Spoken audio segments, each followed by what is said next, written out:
ನಮಸ್ಕಾರ ವೀಕ್ಷಕರೇ, ಎಲ್ಲರೂ ಹೇಗಿದ್ದೀರಾ? ಇವತ್ತು ನಾನು ರಾತ್ರಿ ಊಟಕ್ಕೆ ಒಂದು ಸಿಂಪಲ್ ಆಗಿರುವಂತಹ ತಿಳಿ ಸಾರನ್ನು ಮಾಡ್ತಾಯಿದ್ದೀನಿ. ಇದನ್ನು ನಿಂಬೆಹಣ್ಣು ಯೂಸ್ ಮಾಡಿ ಮಾಡ್ತಾಯಿದ್ದೀನಿ. ಬನ್ನಿ ಇದಕ್ಕೆ ಏನೇನು ಸಾಮಗ್ರಿಗಳು ಬೇಕು ಅಂತ ಹೇಳ್ತೀನಿ. ಮೊದಲಿಗೆ ಒಂದು ಚಿಕ್ಕ ಲೋಟದಲ್ಲಿ ತೊಗರಿಬೇಳೆ ತೊಗೊಂಡಿದ್ದೀನಿ. ಹಾಗೆ ಒಂದು ಮೀಡಿಯಮ್ ಸೈಜಿನ ಟೊಮೆಟೊ, ಇದರಲ್ಲಿ ಒಂದು ಅರ್ಧ ಹೋಳಷ್ಟು ನಿಂಬೆಹಣ್ಣು ತೊಗೋತೀನಿ.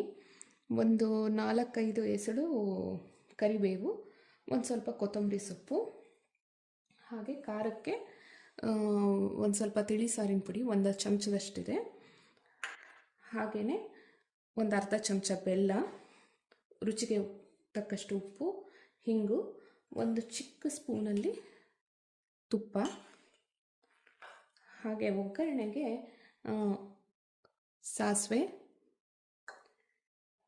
ಜೀರಿಗೆ ಮತ್ತು ಅರಿಶಿನ. ಮೊದಲಿಗೆ ನಾವು ಈ ಬೇಳೆ ಮತ್ತು ಟೊಮೆಟೊನ ಚೆನ್ನಾಗಿ ತೊಳೆದು ಚೆನ್ನಾಗಿ ಮೆತ್ತಗೆ ಬೇಯೋ ಹಾಗೆ ಬೇಯಿಸ್ಕೋಬೇಕು. ಬೇಯೋಕ್ಕೆ ಮುಂಚೆ ಒಂದು ಚಿಟಿಕೆ ಅರಿಶಿನ, ಒಂದು ಚೂರು ತುಪ್ಪನ ಹಾಕಿ ಬೇಯಿಸ್ಕೋಬೇಕು. ನೋಡಿ, ಈಗ ಬೇಳೆನ ಚೆನ್ನಾಗಿ 3-4 ಸರಿ ತೊಳೆದು ಅದಕ್ಕೆ ಒಂದು ಟೊಮೆಟೊ ತೊಳೆದು ಹಾಕಿ ಒಂದು ಸ್ವಲ್ಪ ಅರಿಶಿನ, ತುಪ್ಪ, ಹಾಗೆ ಬೇಳೆ ಮುಳುಗುವಷ್ಟು ನೀರು ಹಾಕಿದ್ದೀನಿ. ಇದನ್ನು ಚೆನ್ನಾಗಿ ಒಂದು 3-4 ವಿಷಲು ಪ್ರೆಷರ್ ಕುಕ್ ಮಾಡಿ ಮೆತ್ತಗೆ ಬೇಯಿಸ್ಕೋಬೇಕು.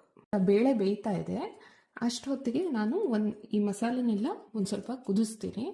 ಒಂದು ಪಾತ್ರೆಗೆ 1 ಲೋಟ ನೀರು ಹಾಕಿ ಅದಕ್ಕೆ ಉಪ್ಪು, ಬೆಲ್ಲ ಮತ್ತು ತಿಳಿ ಸಾರಿನ ಪುಡಿ, ಹಾಗೆ ಒಂದು 2-3 ಎಲೆ ಕರಿಬೇವಿನ ಎಲೆ ಹಾಕಿ ಚೆನ್ನಾಗಿ ಒಂದು 5 ನಿಮಿಷ ಕುದಿಸ್ಬೇಕು.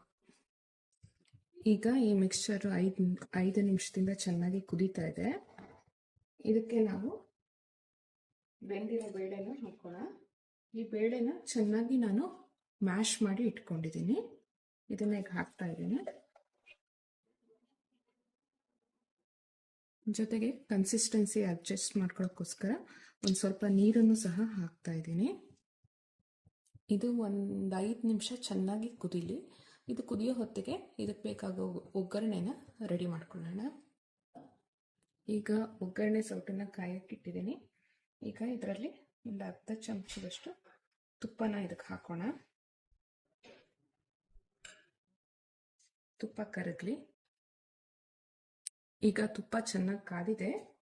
ಇದಕ್ಕೆ ಒಂದು ಅರ್ಧ ಚಮಚ ಸಾಸಿವೆ ಚಟಪಟದ ಮೇಲೆ ಜೀರಿಗೆ, ಆಮೇಲೆ ಕರಿಬೇವು, ಜೊತೆಗೆ ಹಿಂಗೆ ಸ್ವಲ್ಪ ಚೆನ್ನಾಗಿ ಹಿಂಗೆ ಹಾಕಿ ಘಮ ಚೆನ್ನಾಗಿ ಬರುತ್ತೆ. ಇದು ಒಂದು ಚೂರು ಫ್ರೈ ಆಗಲಿ. ಈಗ ಇದು ಸಾರು ಒಂದು 5 ನಿಮಿಷದಿಂದ ಚೆನ್ನಾಗಿ ಕುದ್ದಿದೆ.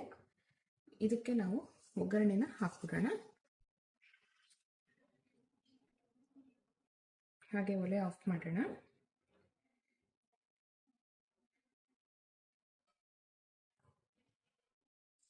ಕೊನೆಯಲ್ಲಿ ಸ್ವಲ್ಪ ಕೊತ್ತಂಬರಿ ಸೊಪ್ಪು, ಹಾಗೆ ಒಂದು ಅರ್ಧ ನಿಂಬೆ ರಸನ ಸೇರಿಸಿದ್ರೆ ರುಚಿಕರವಾದ, ಆರೋಗ್ಯಕರವಾದ ನಿಂಬೆಹಣ್ಣಿನ ತಿಳಿ ಸಾರು ರೆಡಿಯಾಗುತ್ತೆ. ಇದನ್ನು ನೀವು ಟ್ರೈ ಮಾಡಿ ಹೇಗೆ ಬಂತು ಅಂತ ಕಮೆಂಟಲ್ಲಿ ತಿಳಿಸಿ. ಮತ್ತು ನನ್ನ ಚಾನಲನ್ನು ಸಬ್ಸ್ಕ್ರೈಬ್ ಮಾಡಿ, ಲೈಕ್ ಮಾಡಿ, ಶೇರ್ ಮಾಡಿ. ಮತ್ತೆ ಮುಂದಿನ ವಿಡಿಯೋದಲ್ಲಿ ಸಿಗ್ತೀನಿ. ನಮಸ್ಕಾರ. Thank you.